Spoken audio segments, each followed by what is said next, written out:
Finally, Europe is back on the agenda, and with a vengeance. The signing of the Lisbon Treaty by the Czech president, well, that started a sequence, didn't it, of events that has seen the Conservative leader David Cameron breaking his cast iron pledge to hold a referendum on the treaty. 2 Tory MEPs quitting their front bench jobs in protest, and a French minister wading into the row. What are we to make of it all? And is it detracting from the big changes that the treaty introduces? Well, I'm joined by 2 Welsh MEPs, UKIP's John Bufton and the Conservative Kay Swinburne. Thank you both very much for joining me this evening. Really, we have to start with you, Kay Swinburne. And how do you feel now that your leader and your party has jettisoned that referendum that you had promised that was a cast iron pledge? Actually, his pledge was that he would actually pledge a referendum for as long as the Lisbon Treaty had not been fully ratified by all 27 nation states. Well, it wasn't now that that has happened, happened, at the beginning, though, was it? To be fair, it has been certainly for the last 6 months, and throughout my entire campaign for the European elections, that was exactly what we were saying. And now that that has happened, and that was obviously out of our control, we would have loved to have had a general election before that took place. It hasn't. We've now come out with the crystal clear, this is what we're going to do. Are you disappointed that there won't be a referendum, personally, regardless of whether it's the right policy now? I think I'm very disappointed that all the political parties mainstream in the UK promised a referendum. We haven't had one. I think we deserve to have one. The fact that we're not going to have one because everyone else has ratified it, for me, my anger is certainly at Gordon Brown and certainly isn't at my own party leader. John Bufton, you were shaking your head there. Yeah. You're not convinced? Quite. No, not at all, actually, because David Cameron, basically, his first test now, there's a chance that he's going to be the next Prime Minister of the country. His first real test of has he got any bottle, and he's bottled it, because he had a chance to come out and say yes, he would give a referendum. He's failed. He's failed not only the people of Wales and the UK, but he's failed his own party as well, because there are divisions in the Conservative Party. Kay is a good person. I'm afraid David Cameron is good for nothing, because if he can't make his mind up on such an issue like this, he could have gone to the country with a referendum. He's denied us the vote. What is the point of going to the country with a referendum on something that has been decided? That's a waste of time, money, effort. It was promised, because as Kay mentioned, in the manifestos of 2005, all the main parties promised it, and they've all reneged.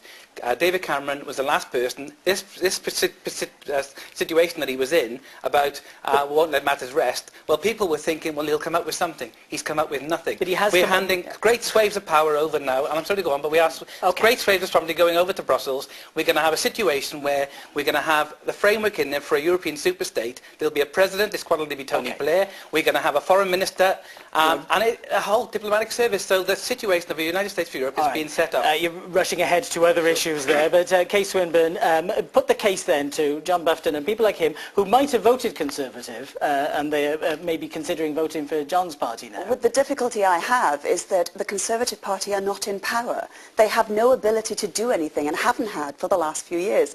As we all know, it's the Labour government who are in power.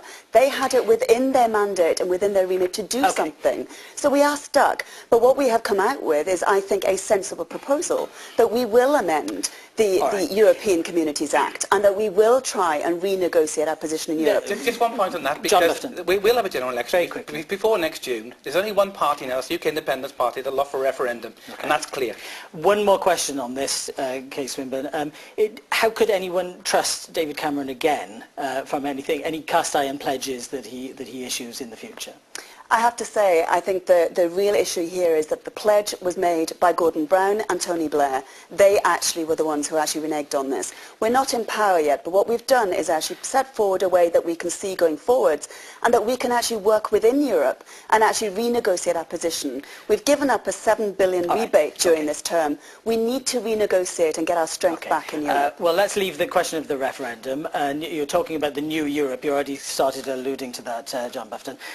This new Europe is now becoming a reality. This is something that you have to deal with. As a party, that is a contradiction for you, because you are opposed to it all, and yet you're working with it. How do you square that circle? Well, basically, we have to be in there to come back to report to good people like yourself of what's going on there.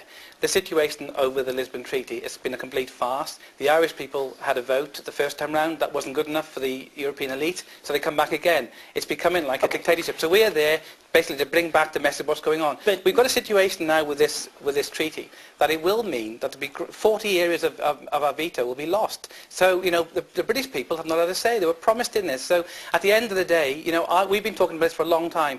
we will take a lot of votes in the general election because people out there are not happy. 75% of our laws are made in Brussels. And Kay Swinburne, is the fact that a lot of your supporters are considering shifting to UKIP? Because I don't think so, and certainly when we topped the polls in Wales in June, I think that was a message that they're very comfortable with David Cameron's leadership. They're very comfortable with the fact that he actually has a pragmatic way forwards. But they thought at the time, and to be fair to Kay, they thought at the time that they were going to have a promise from David Cameron about this cast-iron guarantee. That's gone now, it's melted away. A poll out tonight shows that the Conservatives are up an extra point after people had heard that David Cameron had changed his policy, so that's not encouraging. No, I think when you see the weeks going up to the general election, our position will be very clear, Adrian, and I can see us taking a lot of votes in Wales and the rest of the UK. Quick question to you, John Bufton. We haven't got much time now, and that is your party is going through a time of change, a new leader on the horizon. You've had, as a party, you've had an awful lot of problems today with one of your ex-MEPs.